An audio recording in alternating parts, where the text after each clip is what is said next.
കോട്ടയത്തെ ആകാശപാതയുടെ നിർമ്മാണം പൂർത്തിയാകുമെന്നാണ് ബജറ്റ് പ്രഖ്യാപനം. മതിയായ സ്ഥലം ഏറ്റെടുക്കാതെ പദ്ധതി എങ്ങനെ യാഥാർത്ഥ്യമാകുമെന്നാണ് ഉയരുന്ന ചോദ്യം.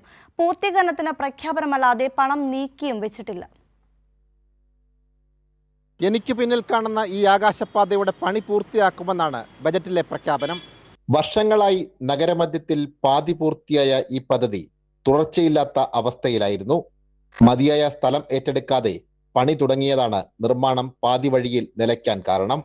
കയറാനും ഇറങ്ങാനും വേണ്ട നടപ്പാതയ്ക്കാവശ്യമായ സ്ഥലം കണ്ടെത്താൻ കഴിഞ്ഞിരുന്നില്ല.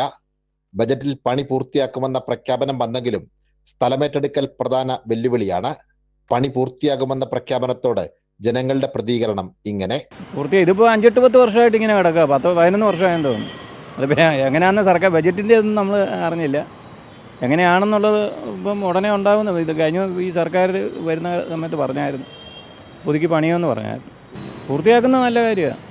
നീ അല്ലേ ഇതിങ്ങനെ തുരുമ്പ് പിടിച്ച് പോകത്തില്ല. ഇത് കാലമായി, ഇതിപ്പോൾ ഒരു 10-11 വർഷത്തോളമായി. അത് നല്ല രീതിയിൽ കൊണ്ടുവരികയാണെങ്കിൽ ജനങ്ങൾക്ക് ഗുണമുണ്ടത്.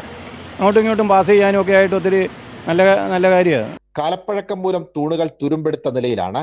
നിർമ്മാണത്തിലെ അശാസ്ത്രീയതയും പരിഹരിക്കേണ്ടതായിട്ടുണ്ട്.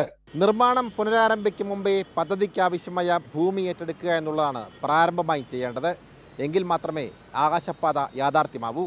സംജിത് ആർപ്പൂക്കരയ്ക്കൊപ്പം സനോജ് സുരേന്ദ്രൻ, കൈരളി ന്യൂസ്, കോട്ടയം.